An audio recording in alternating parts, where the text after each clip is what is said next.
Okay, we'll begin. Good evening, everyone, and welcome to this webinar brought to you by ICU Reach. Tonight, our webinar is about the management of pulmonary embolism, and we have a panel of experts in the field. So I will pass over firstly to Talal Dahan, who is one of our experts, and he is an assistant professor of medicine at Duke University and the Critical Care Fellowship Programme Director. Thank you very much. Thank you all for being here. It's great to discuss pulmonary embolism at any forum, really, but more wonderful to have two experts and mentors of mine weighing in for us on management of a common disease, but really can be tricky if we don't really try to be careful in assessment. Please allow me to introduce Dr. Nabila Bushala, who's one of my dearest friends and mentors in the field of pulmonary medicine and critical care as well. He's probably the one who embedded loving pulmonary embolism in me to begin with for management of patients and what we should do. Dr. Bushala is a senior attending and expert in the field.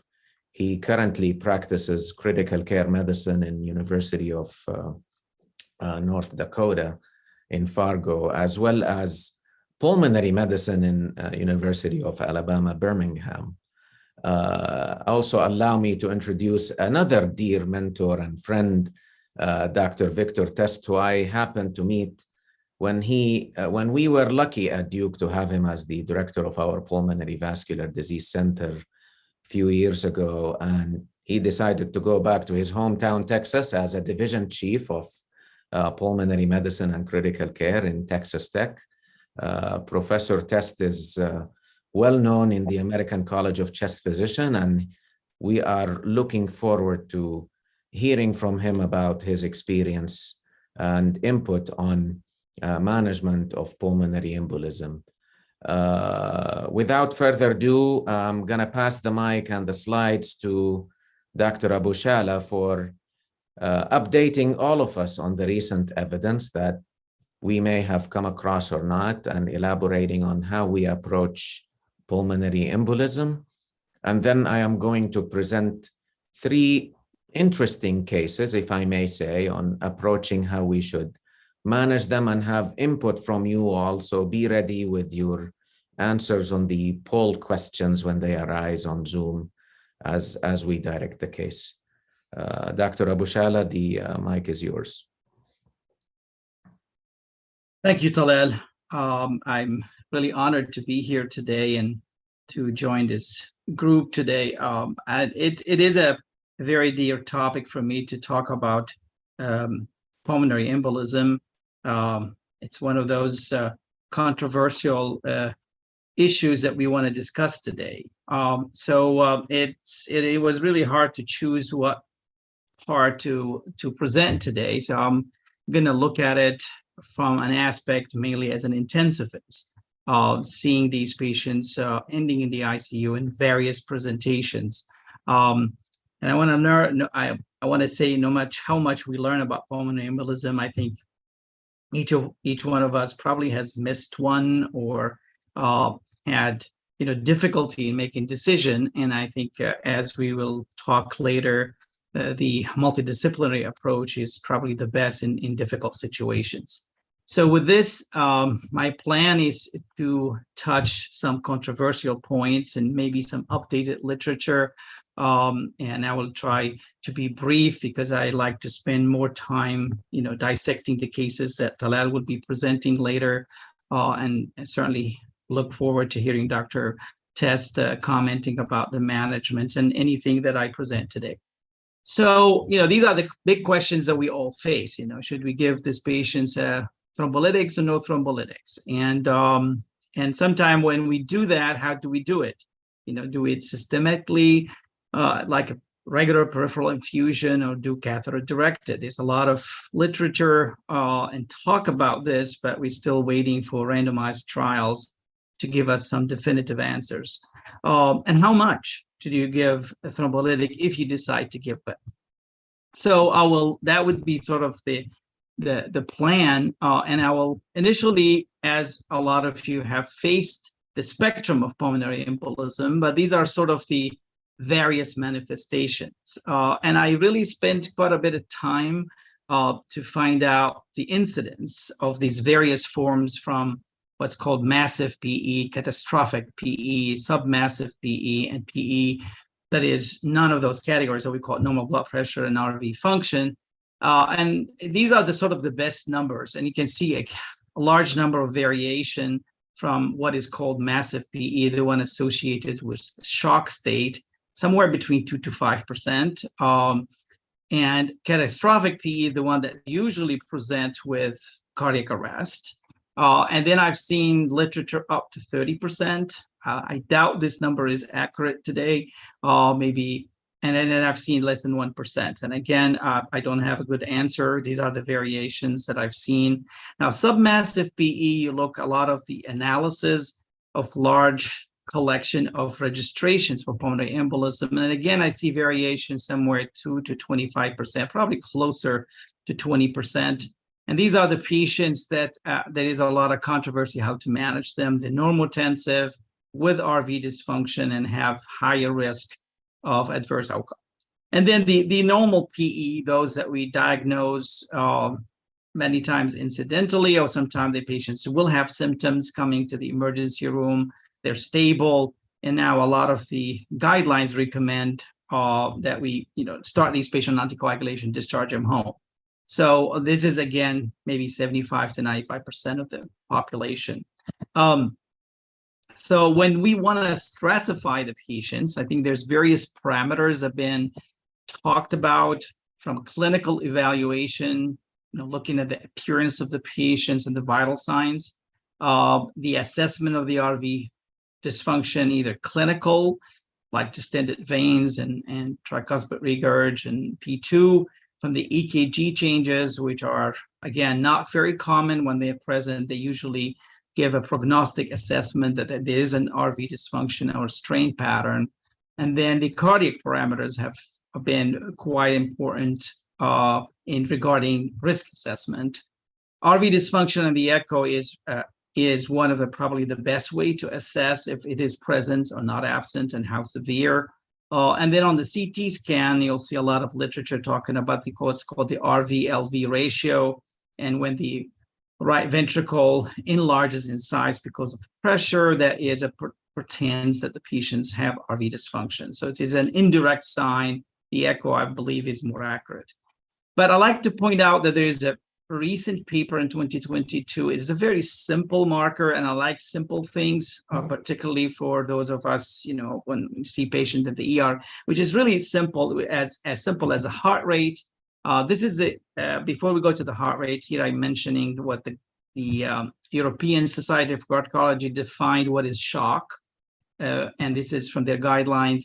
So shock, in their definition, either obstructive shock, certainly if you have CPR, or if you have a hypotension and an organ hypoperfusion, or if you have a persistent hypertension or a drop more than 40. So some of the cases we're going to hear from Talal, we want to look at, do they, what category these patients would fit in, as far as do they fit the definition of what's called hemodynamic instability.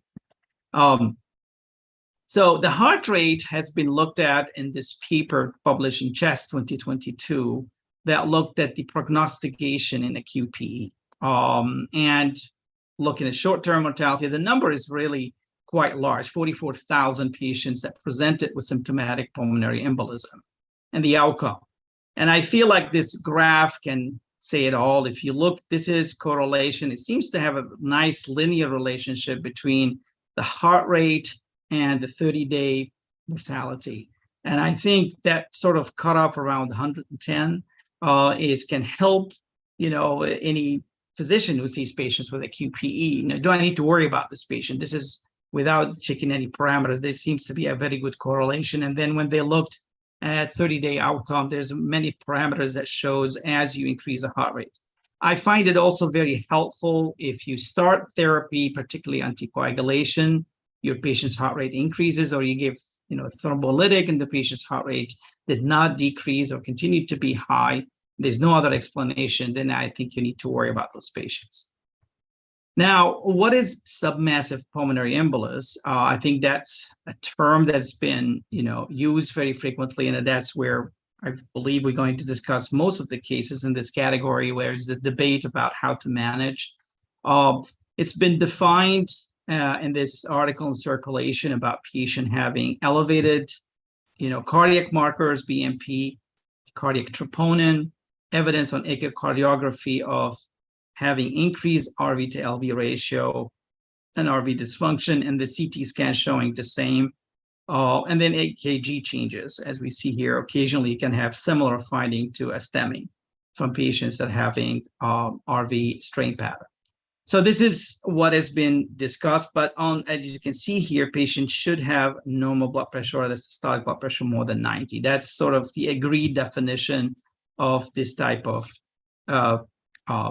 category in submassive PE. So if we look here, and I know that looks like a busy slide, but I will simplify it here. We have shock and hypotension, RV dysfunction, and evidence of myocardial injury. If you have all of these, and most patients who are in shock do have RV dysfunction and have evidence of elevated troponin and BNP. So these are the patients that classically we give thrombolytics unless you have a contraindication. And then the low category is when you have none of these features. So those patients, we don't give thrombolytics, we just anticoagulate the absence. And then depending on how much of these you have, so if you don't have shock, and you have evidence of RV dysfunction, and you have evidence of myocardial injury, then you have a submassive PE, and that's where the debate is. And then there is a definition where it's called low risk, intermediate, high risk. And I think if you have those two things, which is RV dysfunction, evidence of myocardial injury, becomes a high risk submassive PE. So with this, I believe that the PERT trial addressed this question, is how should we treat these patients? And I will only touch base because I feel like that's a critical trial. Then we're looking for those, I think they call the high PETHO, which is a follow-up for that study. So this study really showed that if you have a PE and you have normal high pressure and you have RV dysfunction and you have evidence of myocardial injury, that was a randomized controlled trial of using systemic thrombolytics. The trial showed overall, if you look at all sort of combination of outcome, mortality, hemodynamic collapse, progression, that patients will have lower the composite outcome. So and with a significant p-value. But the problem was, the second part was that there was a significantly more hemorrhage, about 10-fold increase in the incidence of intracranial hemorrhage and hemorrhagic complications. So that's really what prevented us. So yes, you are gaining benefits in the outcome of the patients when you do look at the composite, but the incidence of bleeding, and that what made the conclusion from the study is that do not recommend systemic thrombolytic therapy, as a trial did for patients with submassive PE based on these categories. So I think it left us a sort of and what to do on such patients. And then there are some smaller studies about using lower doses of thrombolytic. The traditional dose that has been recommended based on prior STEMI trials is using 100 milligrams over 2 hours. As I think if you look, there are some smaller papers. This is looking at using IV infusion with lower dose again, and then the other one was a CDT trial. So this is from the Moffitt. So both of these trials show that if you use lower dose of thrombolytic, you have the same effectiveness. So half the dose, similar efficacy, and significantly less bleeding. So maybe lower dose is the one that we've used before. We should not use anymore the 100 milligram dose of TPA. But again, I don't think we have enough data yet or large numbers to make that recommendation. So currently, what I've seen in the literature is the regular dose, the previous dose is 100, the low dose is 50 milligrams, and then there's an ultra low dose, which is about 1 milligram per kg, or I'm sorry, half a milligram per kg, or sometimes 25 milligram, but instead of giving it over 2 hours, you give it over 24. So it's the infusion. And that is very comparable to what the catheter-directed therapy uses most of the time. They use 0.5 to 1 milligram per hour for 24 hours. So maybe this data will tell us that we can do thrombolytics and in a much safer way and less incidence of complications, particularly bleeding and intracranial hemorrhage. So with this, I wanted to mention that the catheter-directed trials have been many, but really not randomized control trials to give us an outcome measure. This is the one of the initial papers in 2013, and I know there's quite a few that have been published in the past 10 years, and I believe there are some randomized, but we're still waiting on definitive answer in this aspect. So what the guidelines say, and these are the most recent guidelines, and glad that Dr. Tess is with us today. I'm sure he contributed to the ACCP. But I wanted to mention here in general with the guidelines, and this I've taken this from the European Society of Cardiology. If you have a low-risk patients, meaning that you have normal blood pressure, as I mentioned, no biomarker, no RV strain, no EKG changes, these patients anticoagulation only. The high-risk patient, you give these patients with the massive category. These patients would get what we call primary reperfusion therapy, which is the systemic thrombolytic. And I think that yet we don't have a recommendation on lower dosage. The intermediate risk, currently the guidelines say don't give anything, just give anticoagulation. If your patients deteriorate on anticoagulation, they consider what's called rescue reperfusion therapy. And there's no clear answer. I think the ACCP still favor thrombolytics systemically. I don't see any guideline recommending catheter-directed therapy, but I know in reality, a lot of us are preferring the catheter-directed therapy because of the lower dosage. So with this, I think you've heard a lot about the PERT team, but this is the team where you have a multidisciplinary approach. Probably Dr. DeHaan will speak about this in his presentation about how the PERT team at Duke University and maybe other centers contribute to help people make some of these difficult decisions. So with this, I will stop and hand it to Dr. DeHaan. Thank you, Dr. Abu Shala, for a brief but rather important update on management of pulmonary embolism and how we approach taking care of these patients.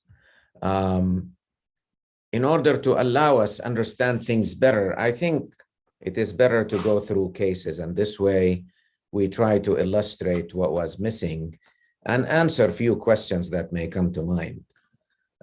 Before I start the first case, Dr. Tess, do you have any comments or thoughts, or you would like to comment after the cases? Well, I think that was a very nice summary of where we are with management of pulmonary embolism. I think as we go forward, I think the first thing to remember is that anticoagulation works. It works for the majority of patients. I was really thrilled that we referenced the PETHOS data. And I think one of the things about that data that's really important that is that in the people who were randomized, or what drove the positive trial was crossover from the standard care group anticoagulation to thrombolysis. And that was based on the clinical impression of the attending physician. And if you look at that, there was no difference in mortality with that group. But if you also take that subgroup of people who crossed over, there was no penalty for treating the patient with anticoagulation and then crossing over. They did, in other words, waiting to give thrombolysis in that subset of people that crossed over. Those patients didn't have an increased mortality. And that's something that sometimes is lost in the woods of that rather impressive study. We can talk more about catheter-directed therapy and other interventions here in a moment, certainly in the evaluation of the guidelines. Thank you, Dr. Test. Let me start with the first case, just see what people think. This is a 58-year-old male who has a history of hypertension, hyperlipidemia, developed over 2 days sudden onset of shortness of breath. And remarkable in his history, when you dig over things, that he had 9-hour travel between 2 states when he presented to the emergency department with this. His blood pressure was 132/78, heart rate of 85 beats per minute. His oxygen saturation was 95% on room air. He had a clear chest exam and remarkable cardiovascular exam, and he had palpable peripheral pulses, warm extremities. Everything looked stable clinically. Had unremarkable basic labs, and then to investigate further, he underwent this CT scan of the chest that I'm going to scroll over for you all and try to elaborate on findings. So his CT showed, as you scroll down, this is the thoracic arch of the aorta, and then as it splits for us to understand reading, and I'm not a chest radiologist, but you can see that the main trunk of the pulmonary artery with bilateral main pulmonary emboli are shown there with filling defects. They are, for the most, acute. None of them have chronicity features. And then as you go down, and this is where Dr. Abu Shala was mentioning how we look at the RV to LV ratio. You try to find a cut on the CT scan that has no vessels coming out, and then you try to look at 1 centimeter below the annulus, the RV to LV ratio, and it looks reasonably preserved here without really signs or concerns of RV dysfunction. So RV looks normal. Patient has what was thought to be significant clot burden, pulmonary emboli on both main pulmonary artery branches. Occasionally, we look at the main pulmonary artery diameter in relation to the ascending aorta, and the ascending aorta here looks also normally larger in size than the main PA. Then as you try to go down, nothing really shows on other image. I'm gonna scroll one more time for everybody just to appreciate the findings. So as we go down the thoracic arch of the aorta, you see the filling defect on the left main pulmonary artery, and then the right main pulmonary branch as well. The main PA trunk is looking great. And then as we go down to assess the right ventricular size, it is normal in size. Right atrial size is also looking okay. Left ventricular size is fine. So with that CT scan in mind, this is the echocardiogram for the patient. This is an apical 4-chamber view that shows us the 4 main chambers of the heart. This is the right atrium. This is the right ventricle, the left ventricle, and left atrium. Left atrium is normal in size, so as the right atrium. And typically, and I'm a pulmonologist, I'm not a cardiologist, but what we look at on the echocardiogram, we try to see, is the apex predominated by the LV as we normally have, or the right ventricle? And here it is nicely predominated by the left ventricle. You want the size of the right ventricle to be within 2/3 of the left ventricle, and it is the case. It's not equal in size, it's not larger. So we have a reasonably unremarkable looking apical 4-chamber view of the heart. With the CT scan we mentioned and the echocardiogram finding, now we are going to open the floor for your contribution and tell us, what do you want to do for this patient? So would you want to observe for 12 to 24 hours and do nothing? 2, you want to admit the patient to the hospital and start anticoagulation. Or you want to admit the patient to the ICU and start enoxaparin. Maybe discharge the patient home after prescribing anticoagulants, or transfer the patient to another hospital and go from there. So if we want to raise the poll questions, Grace, and I will allow 30 seconds to 1 minute for all of us trying to think what we should do for this patient.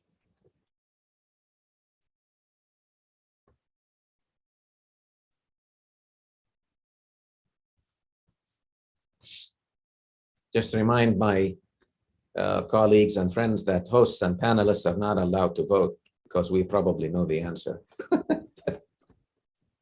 I see the results going to be very interesting. Bilal, This is why we're doing Victor this and session. Nabil.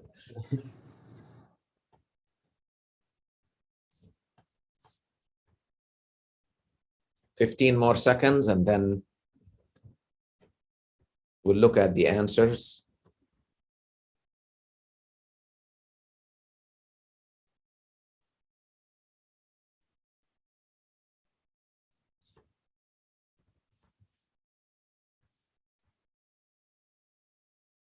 All right.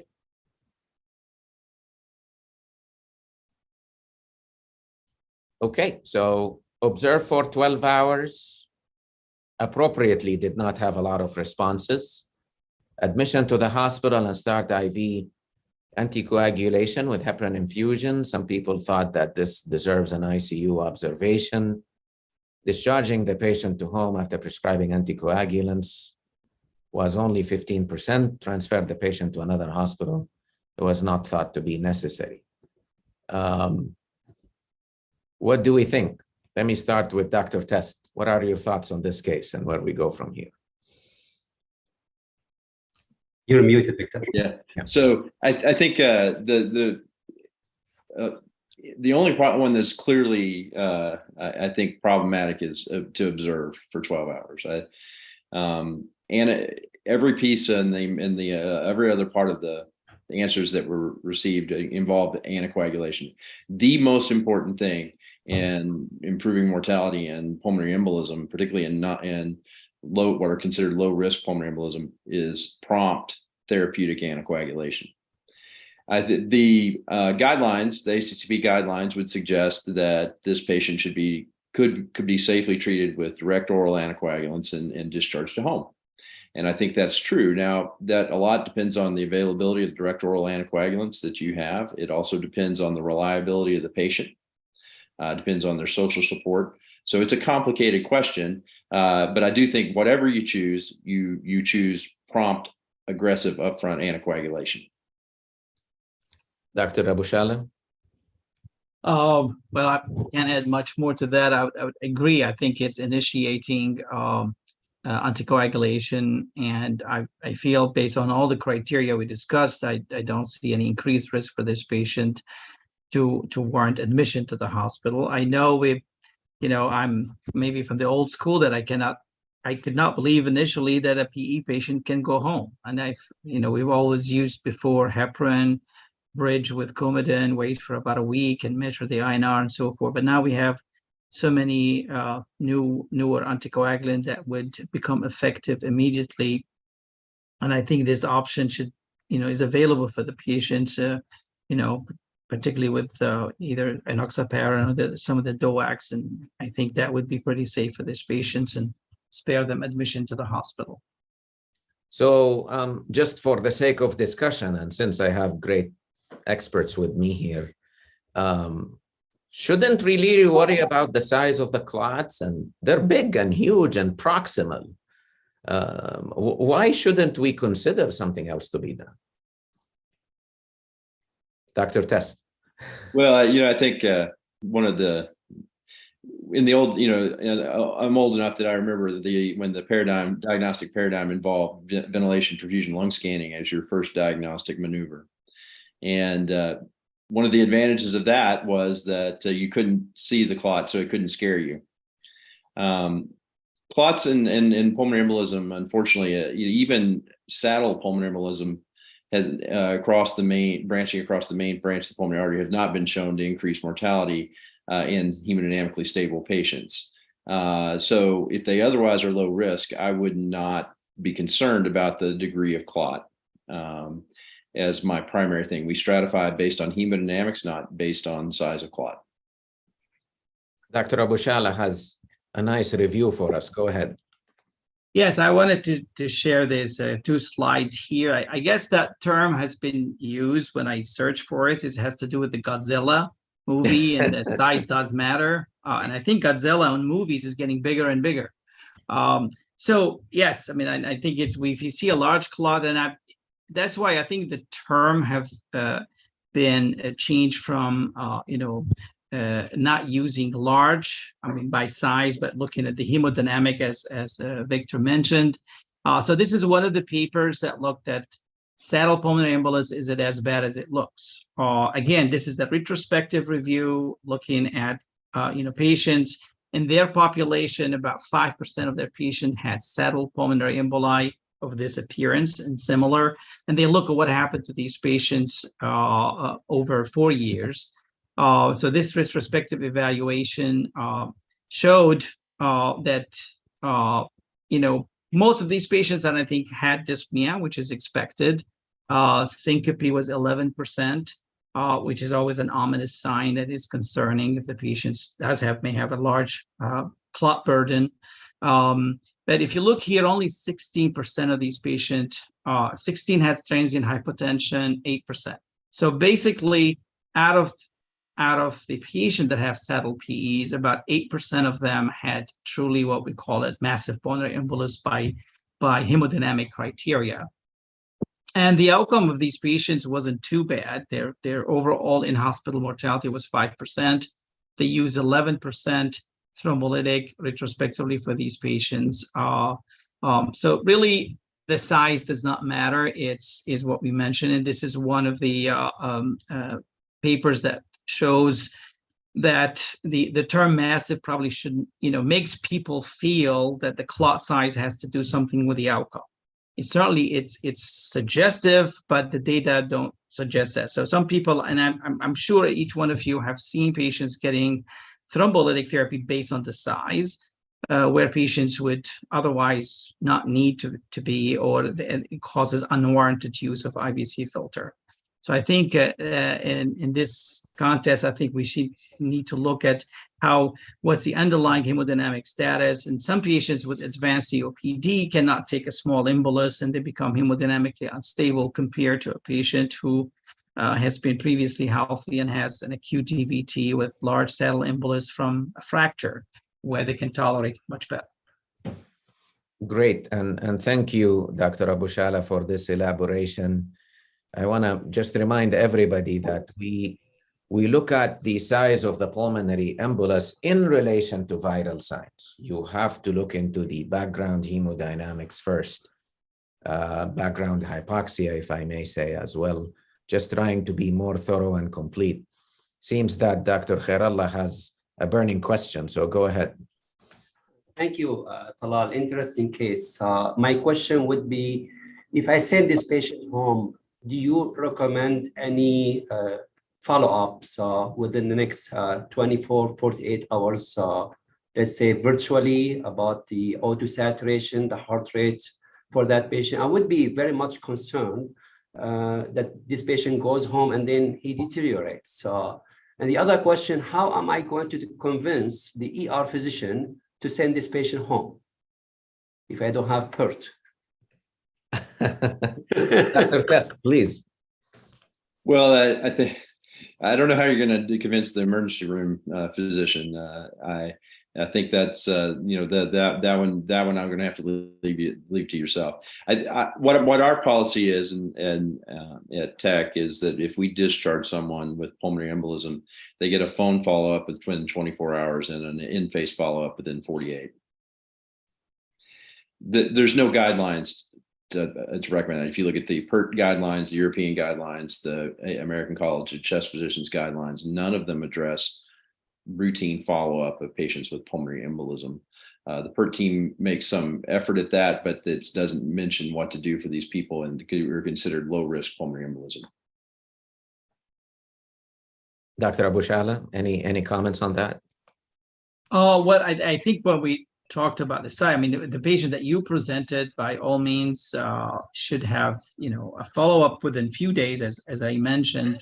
But if it is a large clot burden, and I would favor more admitting and watching this patient, so this patient would be under observation. But for those patients that have very low risk, I think it's just a close follow-up and with the primary care physician would be what I would recommend. If that's not possible, then that might be an indication to keep the patient in the hospital. If you feel like this patient lives in a small village and doesn't have good access to healthcare. Great. So we, I like the approach that Dr. Testa and Dr. Abushala have included here, and that reflects the experience behind and the history behind management of pulmonary embolism. As Dr. Test mentioned earlier, I would reassure the patient actually that as long as you take your anticoagulant, any form of blood thinner is being administered, you have a low risk PE within the next 12 hours after initiation of anticoagulation with the right dose and making sure you have access to it. Failure has not been reported. So he should be doing okay. Follow-up is always great, especially with such a disease, because propagation can become really a risk for certain instances. Maybe this is why it is helpful to look at the scoring systems. The simplified pulmonary embolism severity index is one of the ways to illustrate that the patient will remain stable throughout the period of observation while investigations are being carried over in the emergency department for confirming a diagnosis of PE, as it was a high possibility in this case. So what happened for this patient is basically he was discharged home with the prescription of anticoagulation. This has to have a follow-up visit within 2 weeks because of medical insurance problems in the United States. Apixaban and rivaroxaban are still prescribed under the trade forms. I don't think we have generic forms yet. There is usually a copay waiver for 1 month of having apixaban and rivaroxaban, but then insurance might become an issue. So making sure that we have issues and thoughts of continuation and continuing the anticoagulant. Dr. Al-Awadi is a dear friend and another mentor of mine who is a pulmonary medicine, infectious disease and critical care US trained physician. He was at King Faisal, but now he abandoned us and went back to UAE. I think he has a thought to comment on. So please go ahead. Yes, we can. I have just 3 quick comments actually. I just repeat the statement. In pulmonary embolism, the size does not matter. If the patient who is diabetic, so the size does not matter. In this specific case, the patient had history of hypertension. When he came in, his blood pressure was normal. You have to also say, I can check for a normal blood pressure with somebody who is known to have hypertension. The case you should have. So maybe also, if somebody considered admit to ISIS in that perspective, it's reasonable. Of course, I agree with answer number 2. But I think I want to send a message that these cases in real life comes to ER told the ICU or told the militant, say, wait for the militant to come start isolation.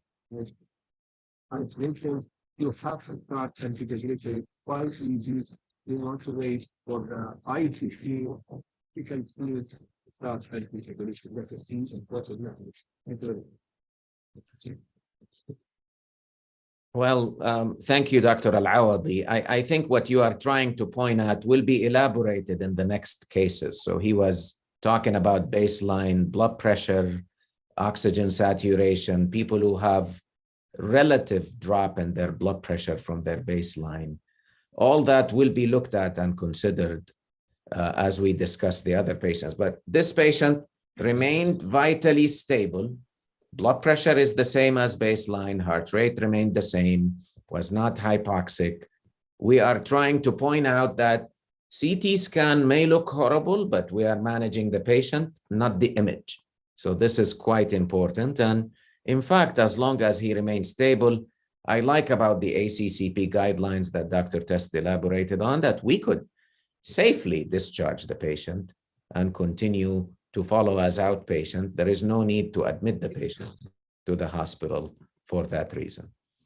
Now, let me go to case 2 just for the sake of time, because I think it will take more discussion and thoughts from everybody. And I see some of the questions that Grace will kindly moderate by the end of our session through the Q&A session. So just to illustrate for the audience this point. The second case is a 48-year-old female who has a history of obstructive sleep apnea, had recent laparoscopic cholecystectomy about 2 weeks prior to her clinical presentation with sudden onset of shortness of breath and chest tightness. Her blood pressure on presentation was 118/59. Interestingly enough, her heart rate was 110 following, I promise I didn't look at Nabil's presentation when I did these slides, saturation of 92% on room air. She was actually in mild distress and was using her accessory muscles. So she was tachypnic and she had a clear chest exam. She had tachycardia with regular rate and rhythm, a remarkable abdominal exam, had swollen right lower extremity with a tenderness to palpation. Her lactic acid on presentation was 3. The upper limit of normal at our institution is 1.9. I think it is the same everywhere. CBC within normal limits. Her chemistry was unremarkable. She had significant elevation of pro-BNP. The upper limit of normal for us is about 350. So she had 1200. And her high sensitivity troponin I was also positive, which means she had 2 tests and the delta was positive. As we like to look at images and learn from images in relation to the clinical presentation, this is her CT scan of the chest. And again, as you see, the thoracic arch splits into the ascending and descending aorta. You start looking at the main pulmonary artery arising with branches. Usually the left one appears first, and then the right, and you can see that she has significant clots with a saddle embolus that was mentioned by Dr. Abu Shala in his quick review for the first case. Most of the clots are acute. And then when you look down to the cut of the heart that shows the RV to LV ratio, we have significant dilation of the right ventricle. So you may not need an echocardiogram to illustrate that the right ventricle is significantly enlarged compared to the left ventricle here. So if we want to look at an RV to LV ratio, it's probably 2 to 1. And then as we go down, we see the remaining unremarkable findings of the lung. So this is, again, the CT scan. And if you believe in looking at the ascending aorta to the main pulmonary artery ratio, the main PA here is also enlarged. And as we go down, you see the significant enlargement of the right ventricle. This is the echocardiogram, if you believe in looking at echoes, and more to elaborate on the clinical presentation and findings. So you can see that the RV is significantly enlarged. The left ventricle is pancaked, pushed by the septum to the left side. The left atrium is also squished, which is one of the signs in acute pulmonary embolism for impending shock. The right atrium is significantly dilated. Reminding everybody that the vital signs, her blood pressure was 110/59, and her heart rate was 110. She was relatively hypoxic to her baseline, but not needing oxygen. And these are the findings on CT angiogram, the echocardiogram. High sensitivity troponin was positive and pro-BNP was in the 4-digit range. So what do you want to do for this patient? And this is the time where we have your input on a patient that has a different clinical presentation. We want to admit the patient to a regular hospital bed and start anticoagulation. Admit the patient to the ICU and start anticoagulation, and no other interventions are warranted unless the patient deteriorates. Or we admit the patient to the ICU, we start anticoagulation, and discuss catheter-directed interventions. Perhaps admit the patient to the ICU, anticoagulate, and think about systemic thrombolysis of different doses. Or maybe we ask thoracic surgery to do surgical embolectomy if this is available at your institution. So out of these options, what would you choose? I'm going to allow a couple of minutes just to go over interventions and see what we should do for this patient.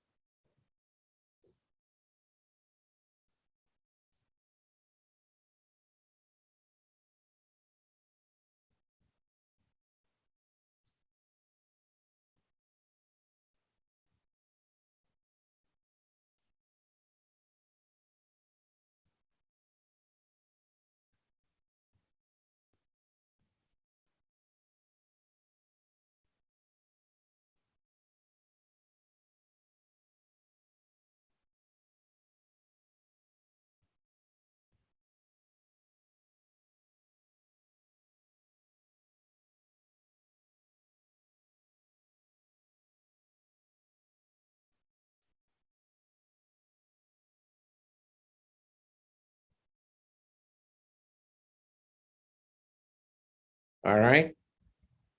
Shall we look at the answers?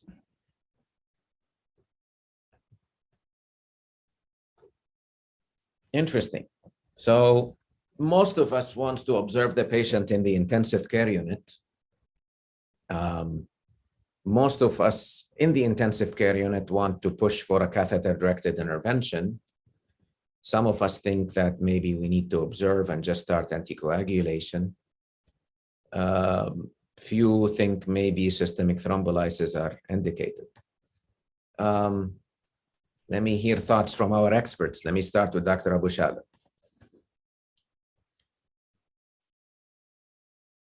Well, I'm looking at these answers here. First, I mean, I think the guidelines will choose number 2, admit to ICU, start anticoagulation, and observe if the patient deteriorate. That's what the 2 guidelines, I think the European Society of Cardiology and the ACCP. Now, I personally would choose number 3, which is I would discuss catheter-directed thrombolysis.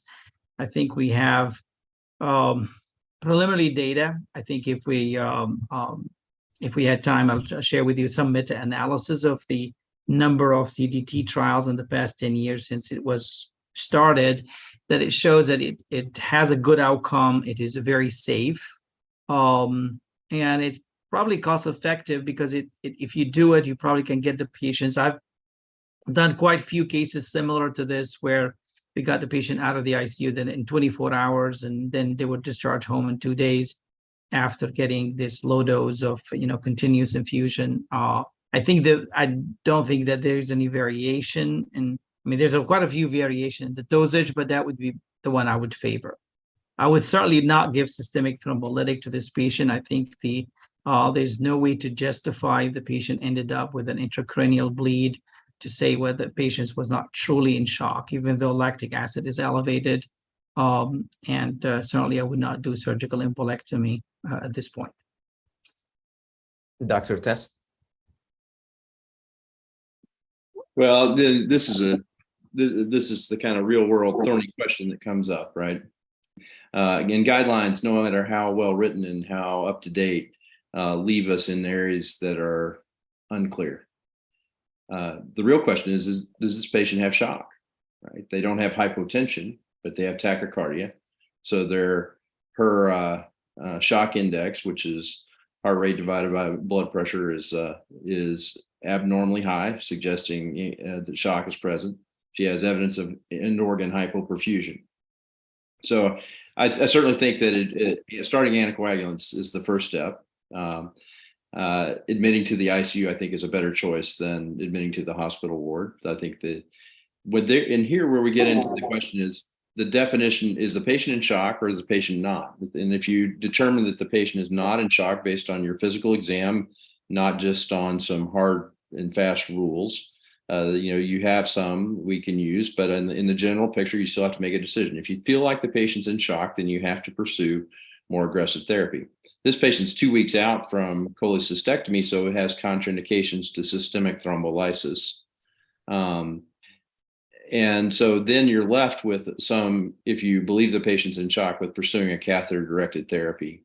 And depending on where you are, that would vary. Now, I would suggest, though, that if the patient weren't in shock and you were treating this as submassive PE, high-risk submassive PE, if the cholecystectomy question wasn't in play, the guidelines suggest that systemic thrombolysis is the way to go. And actually, catheter-directed thrombolysis is not new. It's been studied for over 50 years. The first trial of thrombolysis in PE was the UPET trial, urokinase and pulmonary embolism trial, and it was a catheter-directed trial. So I think this case, catheter-directed treatment, either with very low dose thrombolysis, like using an ECOS catheter or a embolectomy catheter, is probably your best choice in the patient after having cholecystectomy.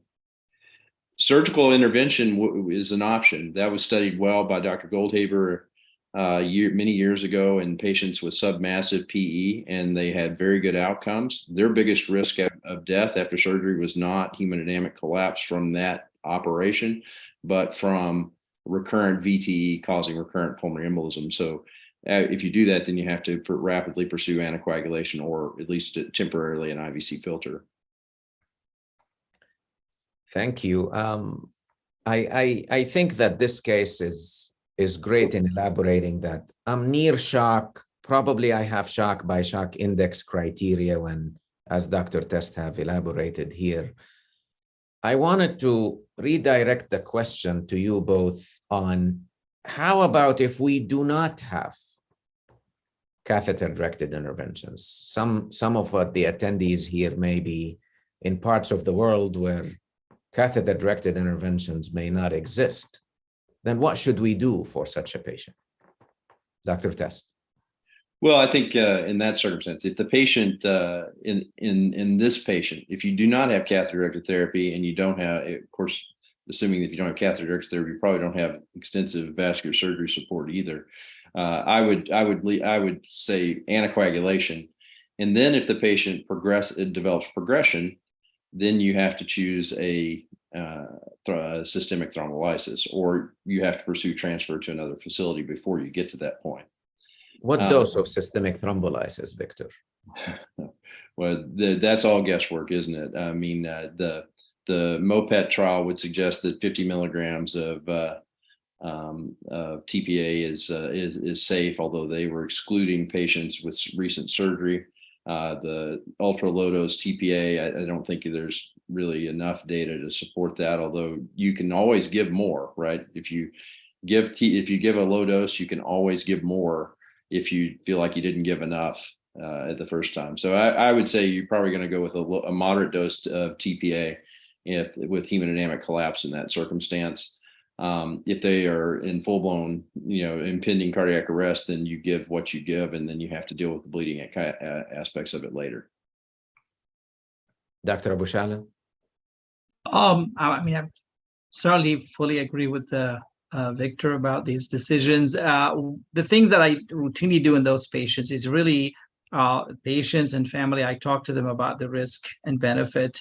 I think since that if I'm going to use a thrombolytic therapy, if there's no availability for a catheter direction, and I think first I would favor a lower dose than the full dose, but I would explain to them the risk of bleeding. And a lot of time the patient can help you in that decision. Some patient would say, absolutely not. I will, stay the course and not use thrombolytic. And then I would, feel comfortable that if this is a patient's, family, as long as they get informed, decision and information properly about the risk and benefit of those two things. So I like to have a share from their end, given that we're using a medication that can cause a major complication. Yeah, I think that is a tremendously important point, and I wish I'd have made it myself.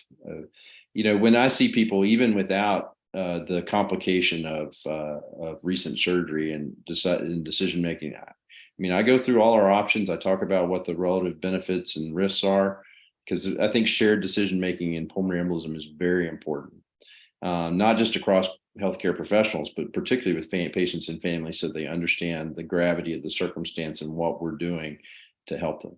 And I think that was a wonderful point.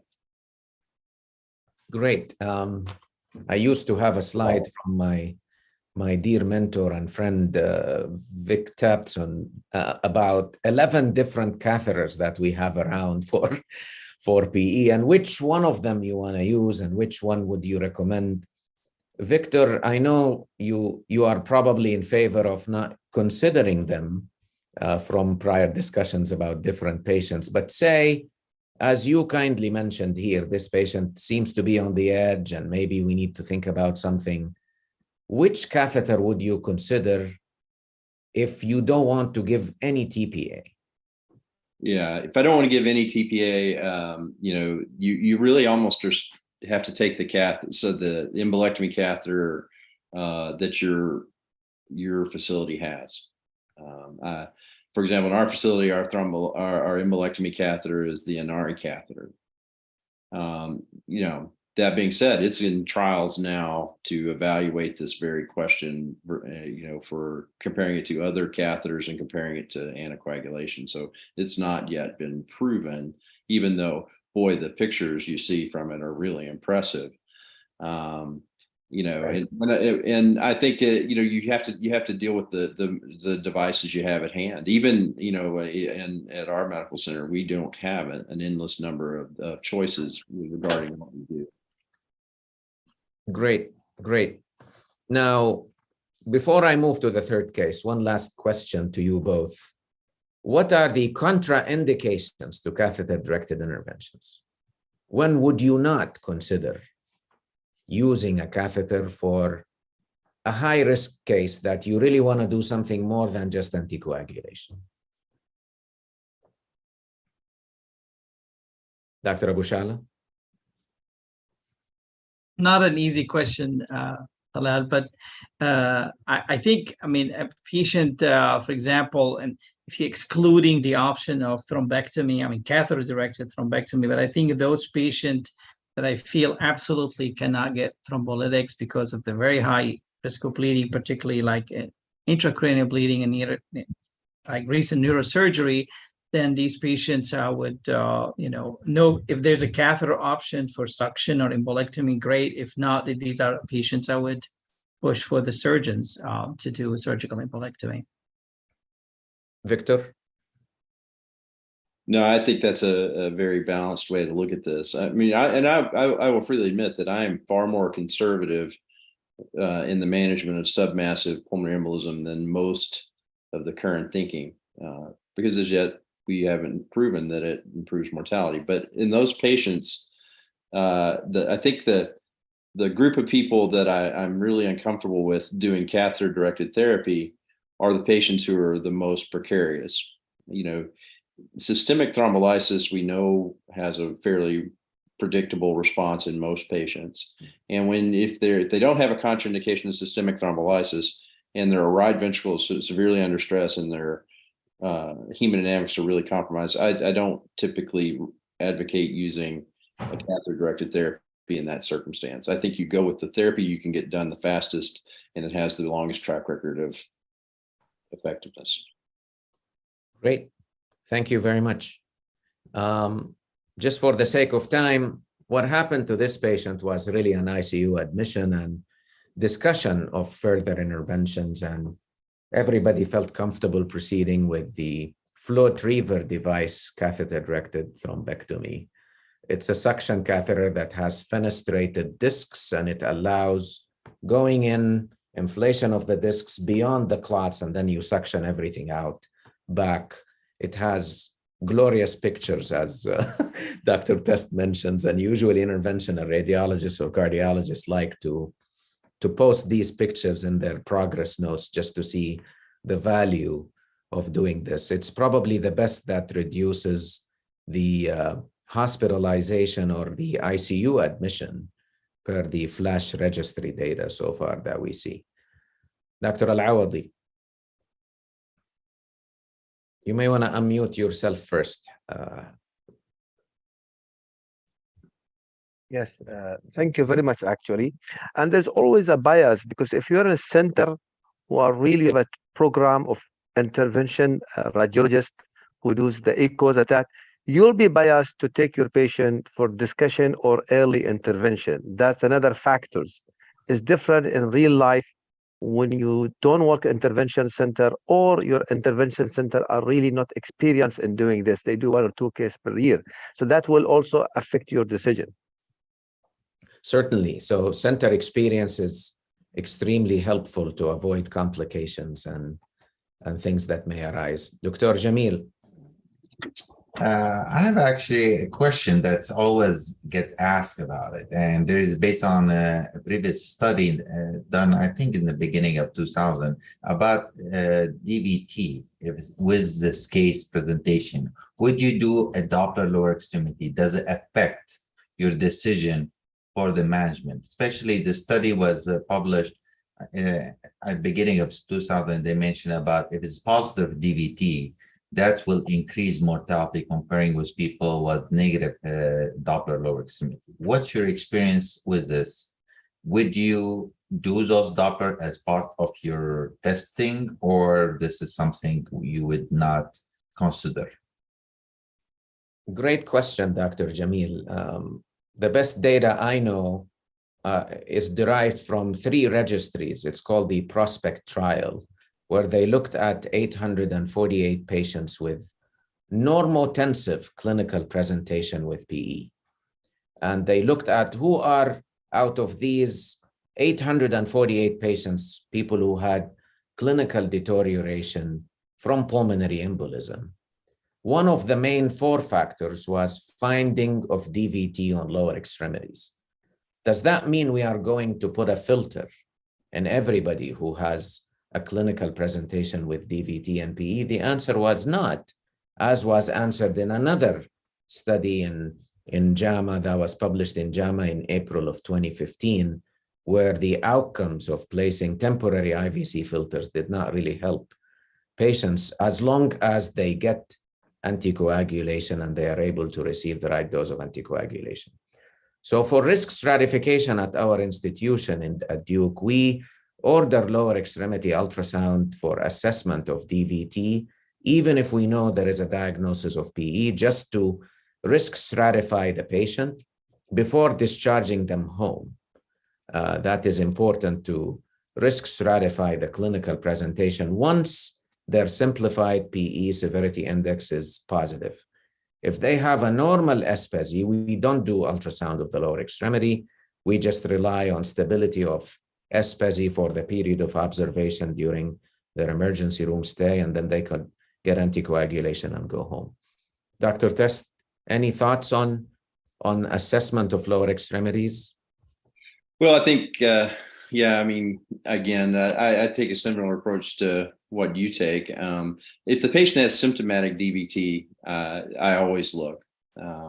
If they are lower risk, I don't. Again, the most important predictor of outcome in VTE is a prompt anticoagulation within 6 hours.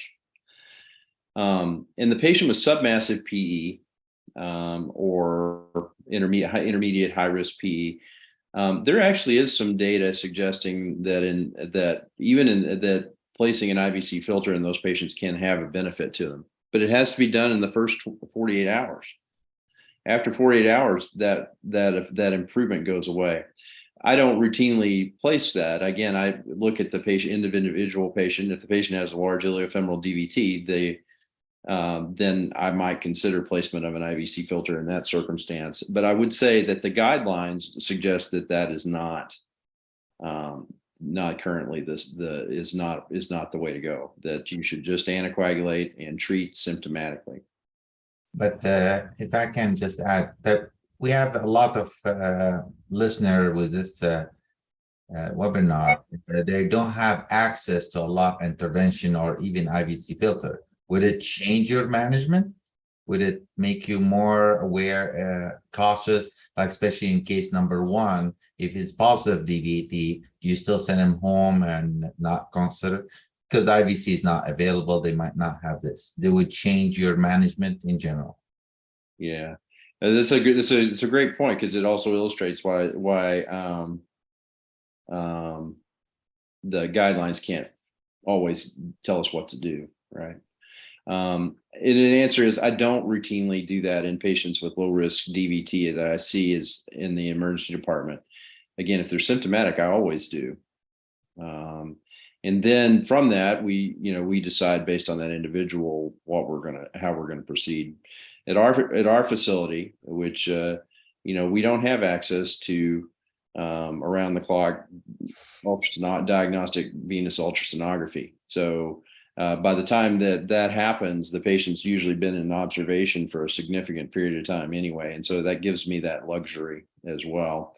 But I think the guidelines can't help you on these decision making. You have to kind of base each individual decision on your own experience. And if the patient has a symptomatic DVT on the right, yes, you'd be perfectly justified in saying this is not a simple, uncomplicated DVTP, and I'm going to admit this patient and take care of them aggressively with anticoagulation so that I can keep them under closer observation. Absolutely, that would be appropriate. Dr. Abushala, any comments, or should I move to the third case? You can move to the third case. Yeah. All right. Just for the sake of time, this is an interesting patient that I actually took care of 3 weeks ago. So right on target. 72-year-old male, had history of COPD, coronary artery disease. He's on home oxygen at 4 liters at rest. He presented to the outside hospital ED and then transferred to our facility for worsening shortness of breath and chest tightness for 4 days duration. He also had cough and wheeze, as well, was thought initially as a COPD exacerbation, but given the topic we are presenting, he actually had pulmonary embolism. So his blood pressure on presentation was stable, heart rate of 78. His saturation was 82% on room air. That improved to 91% on high flow nasal cannula. He was on conventional high flow nasal cannula. And then on arrival to our ED, he was transitioned to heated, humidified high flow nasal cannula, or what we call OptiFlow. He had distant breath sounds, reduced breath sounds on the right, actually more than the left. Normal cardiovascular exam, unremarkable abdominal exam. His lactate was 2, CBC was within normal limits, and chemistry panel was unremarkable. So he had normal creatinine and normal liver function. His pro-BNP was elevated at 832. His high sensitivity troponin was borderline positive. So looking at his CT scan of the chest, and I want to show you guys what he had. So this is his CT. And again, as we reach the thoracic arch, we try to go down. You see the main pulmonary artery trunk, and it's actually big compared to the ascending aorta. And then as we go down, let me just go back a little bit. You see the main pulmonary artery on the left, right has this filling defect that seems to be layered on the right main pulmonary artery. So it's right here. This is where the filling defect is, and it's thought to be pulmonary embolus. Then as we go down, you see more in the right lower lobe here, and nothing much on the left side, but the clot remains, and he has the CT scan finding. If we go back just to focus on the right ventricular to left ventricular ratio, so we value looking at that now compared to many years ago, you see that the right ventricle is severely enlarged compared to the left ventricle, and he has enlargement of the right atrium, and the left atrium looks smaller in size. So with that in mind, and this clinical presentation, what do you want to do next for this patient is an echocardiogram, just to be sure. And this is his echo. See, the left atrium is also small, right atrium is enlarged. This is a nice example, but probably less severe than the previous one, where you see the apex is predominated by the right ventricle, but the left ventricle is not as squished and less mobile. And he has still significant dilation of the right ventricle, since it is more than the endoventricular size of the left ventricle. So enlarged RV, apex predominated by the right ventricle, enlarged right atrium, left atrium is small, and the clot that we have observed. So what do you want to do for this patient? Start anticoagulation, give him systemic thrombolysis, consult surgeons, maybe think about a catheter-directed intervention, or consider having a group discussion about what to do next.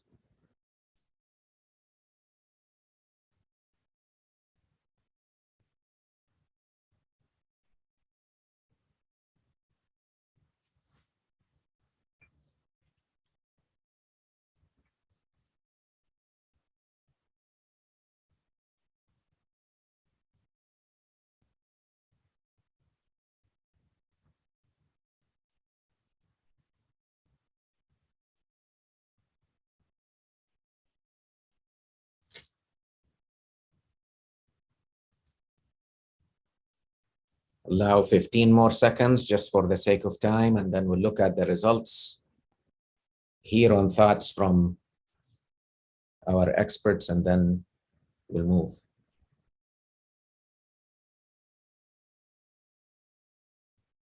Shall we look at the results, please? All right. 41% want to anticoagulate only. Administer systemic thrombolysis was only 2 out of the 66 people who voted. Surgeons were not favored. Also, call interventional cardiology about 24%. Consider having a group discussion about 19%. Dr. Abu Shala, your thoughts? Right. So this is, again, one of those borderline cases that I don't think there's a right or wrong answer. I personally would do a group discussion. I think it's you know, if you are privileged to work in a hospital that have a PERT team, that's ideal. If not, then I think it's, you know, discussing this with cardiology, or interventional radiology and look at the options. This is a patient probably has chronic pulmonary hypertension, as you described, have chronic COPD. So I'd like to know more about the severity of his chronic lung disease. As we said before, even though size doesn't matter, this doesn't look like a large clot, but it may be significant for someone with chronic lung disease and significant COPD or emphysema, where we'd take a more impact. So my feeling is that we need to look at the whole picture and try to look at options. And again, depends whether we have, you know, if we're going to use thrombolytics, I would, you know, look at the again other factors in his case and discussing it in a group discussion. Dr. Test? Yeah, this is a really great case, and it's really it's you know, it presents a lot of difficulty. I agree that the information, the size of the pulmonary artery, the degree of tricuspid regurgitation, the relative amount of clot burden, all suggest pre-existing, you know, pulmonary vascular disease probably from the underlying emphysema. I think it also, you know, it highlights again the difficulty we have using just blood pressure and pulse to guide us regarding shock. The patient's not hemodynamically in shock, but they have profound hypoxemia. And that's one of the things we have to take in consideration when we make judgment about how to treat these folks. I do think that a group discussion is an important way to go here. You know, at my current place, I am essentially the PERT team. You know, so I would bring in the people that I thought I needed to help me make that decision. I don't think this patient's ever going to be a candidate for a cardiothoracic surgery. Systemic thrombolysis, I think, you know, it might be a reasonable choice. There's not a huge clot burden there, but when you look at that CT, it gives the impression that that the patient might have a pulmonary infarction, because the part of the lung that was most involved with the PE and with the highest degree of obstruction was very abnormal, even on the mediastinal windows. I think it brings in how you have to take in every facet of the patient. I think you could make, you know, with a group discussion, you might well decide just to anticoagulate this patient, and that's where I would start. Because while I'm having my group discussion, with the patient and with whomever else I felt I needed to call, probably cardiology at our institution. I'm going to anticoagulate. If his hypoxemia starts to improve, then I do nothing more than anticoagulate him. If however he doesn't improve, then that tilts the balance of decision making towards being aggressive with catheter-directed therapy. But I do think informed discussion with the patient and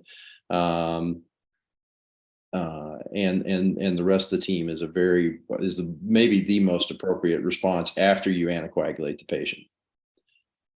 So great thoughts, and our experts here thought about talking about group discussion. What do we mean by group discussion is always a difficult thing, right? So this is the concept beyond what we call a PE response team. It's a multidisciplinary discussion that is usually raising for an unclear case that you don't know what to do, or you probably think you know what to do, but you want to plan the next step after that. I left the link here for all of you. It's a really nice consortium that was generated and built by 3 physicians out of their pocket, but now it's a non-for-profit organization that looks into and shares basically what we should do for management of pulmonary embolism patients. So PERT equals easy access to all physicians who are needed to think with us about a particular case. It basically means also rapid evaluation. You're getting a multidisciplinary consult between interventional cardiology, radiology, thoracic surgery, especially if you need ECMO and you have access to that at your institution.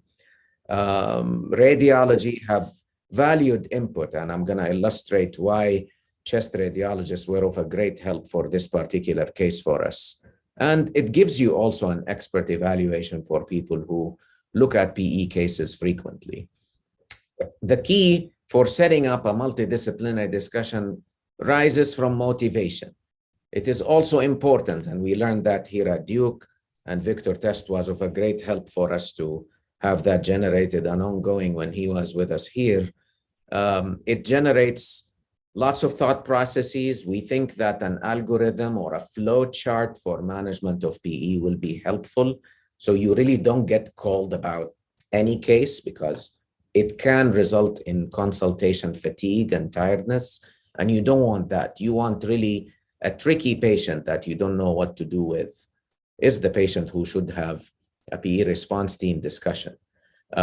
It's a great learning experience for teaching availabilities and teaching in general for all patients, for all physicians and providers. It utilizes already available specialties, and it's easy to set up if you have a common pager that you page and then it directs to all other specialties. You could do that through the operator of your institution.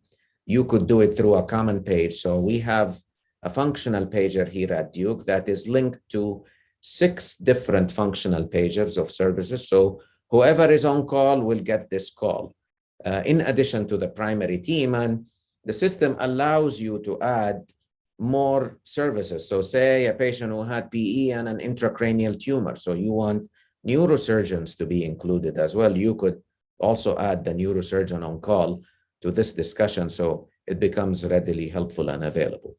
PERT members typically are those services. You need a pulmonologist, a cardiologist, probably to balance things out. And Dr. Abushala was mentioning guidelines in management of PE. Cardiologists usually tend to do more aggressive interventions. In fact, the latest recommendations by the American Heart Association is to do the standard of care of any submassive PE to them is catheter-directed intervention, which is not necessarily true or the case for all patients with submassive PE. While ACCP guidelines recommend observation in an ICU and then consider rescue therapy or catheter interventions on individualized basis. And if you want to look at the Annals of Internal Medicine guidelines, they have different approach. American Society of Hematology guidelines, they also have different approach.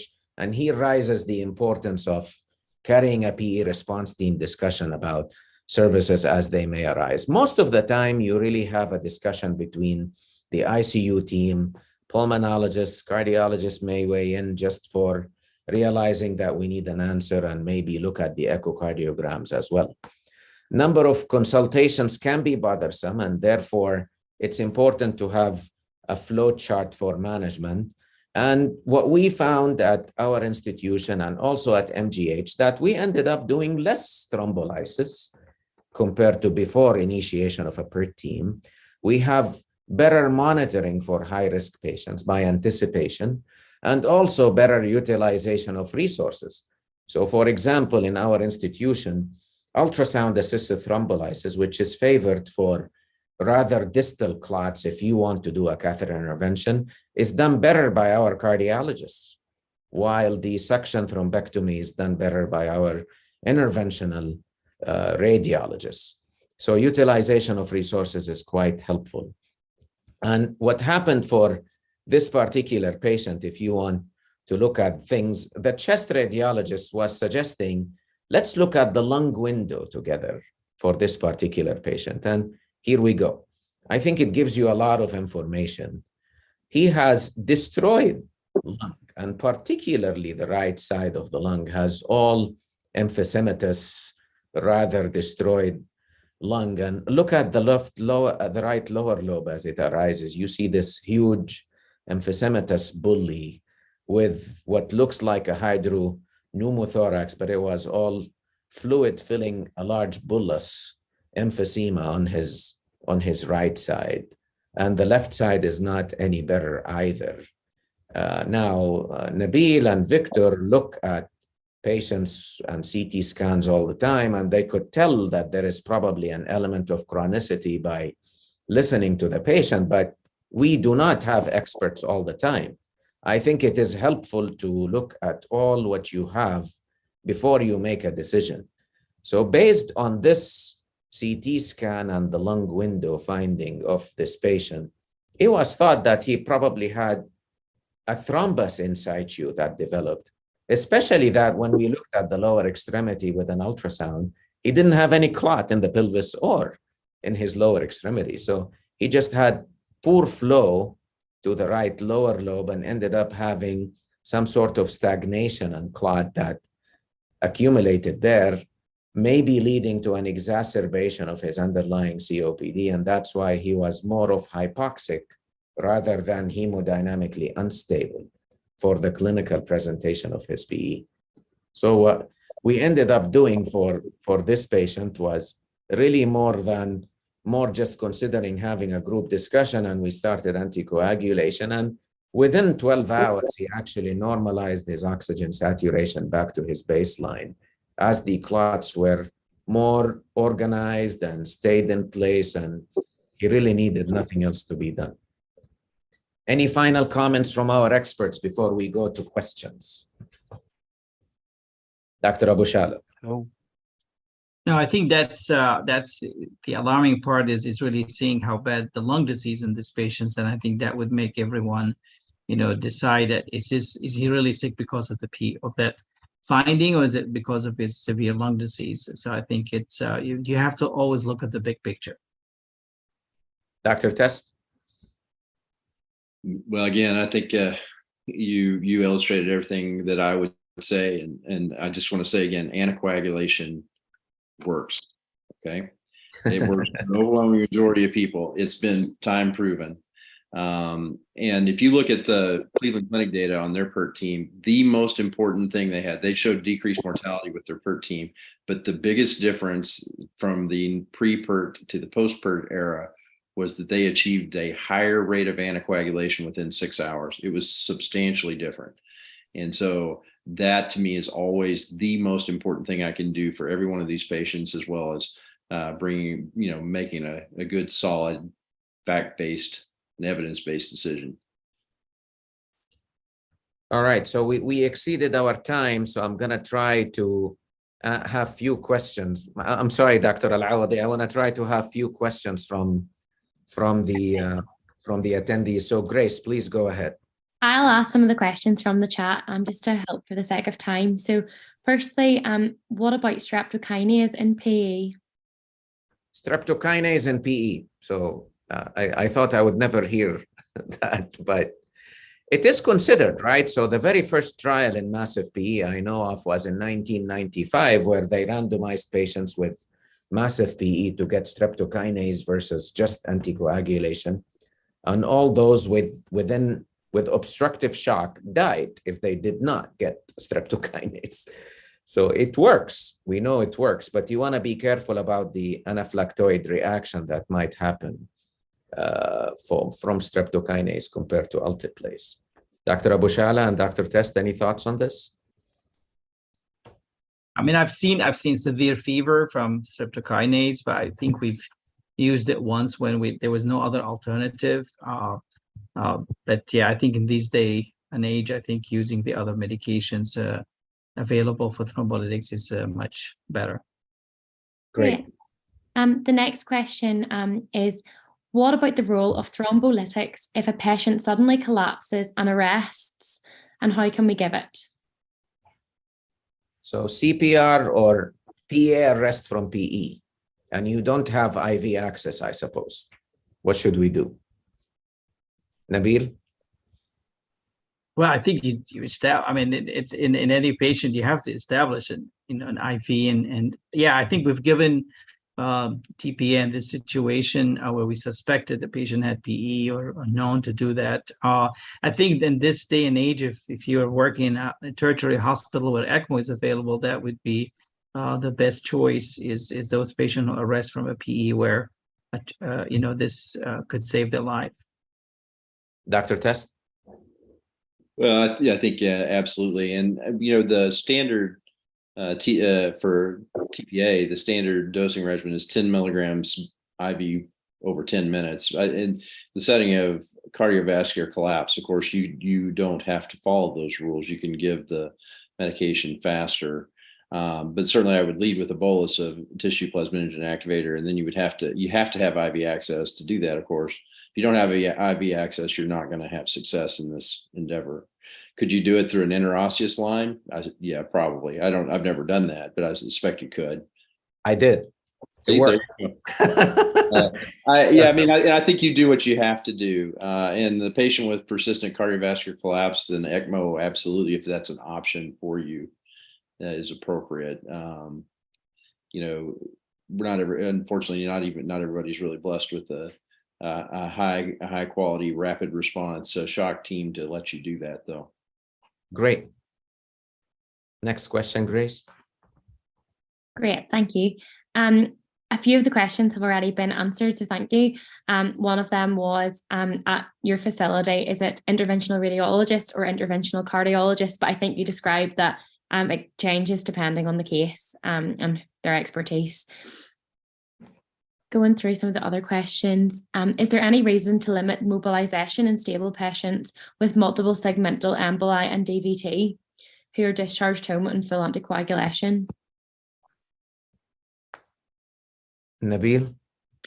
No, I can't think of a reason that you have to limit the mobility of the patient in those contexts. I mean, I always like to make sure these patients did not have an extensive iliofemoral DVT if they're symptomatic, but yeah.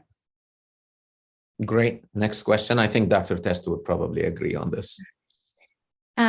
What anticoagulation medicine do you prefer to use in ICU? Victor? Well, I don't think it matters too much as long as you achieve therapeutic anticoagulation. In our institution, if it's not, a lot of my colleagues prefer unfractionated IV heparin. But the problem with that is you are not assured of achieving your levels. I prefer low molecular weight heparins. It doesn't matter to me which one it is. I vastly prefer that because they're far more predictable and you can achieve a therapeutic dose within a very rapid period of time. A lot of times the argument against that is, well, what happens if you have to take them to a procedure? Well, I would just suggest to you that they still need to be anticoagulated when they go to that procedure. These are venous procedures in this circumstance. And so their risk of, and remember our cardiology colleagues take people to the cath lab all the time through arterial access in patients who are fully anticoagulated and receiving dual antiplatelet therapy to prevent additional progression of their myocardial infarction. So I have no compunction about putting them on low molecular weight heparin. Great, thank you. I'm not sure Dr. Abushala has anything to add, but he's No, nodding. I agree. I fully agree with that. Yes. Perfect. Lots of questions coming through. I'm just trying to vet them. I think quite a lot of the questions are talking about catheter-directed therapy, but you have covered that since. So analyzing through the questions, Grace, I'm trying to cover things that were uncovered. Yeah. So Dr. Zachary was asking, what made us think about PE in the third case? Well, I'm sure you know that a lot of patients with underlying emphysema and chronic bronchitis or severe COPD, it is important to think about pulmonary embolism as an exacerbating factor. So we miss a lot of PEs in COPD patients when they present with what we think is a COPD exacerbation. So it's important to keep this in the back of your mind whenever they have objective deterioration. If they have symptomatic worsening only, you may start empirically managing them. But if they don't improve, keep PE at the back of your mind. I think that's probably the only question that... I think there's a final question, perhaps. If you've treated with TPA and there's still not adequate improvement, would you then consider thrombectomy? Full dose alteplase and they don't recover, then what to do next? Victor, what do you think? Well, I think that depends a lot on the interpretation of the original scan, right? I mean, how much of this is acute and how much of it's chronic?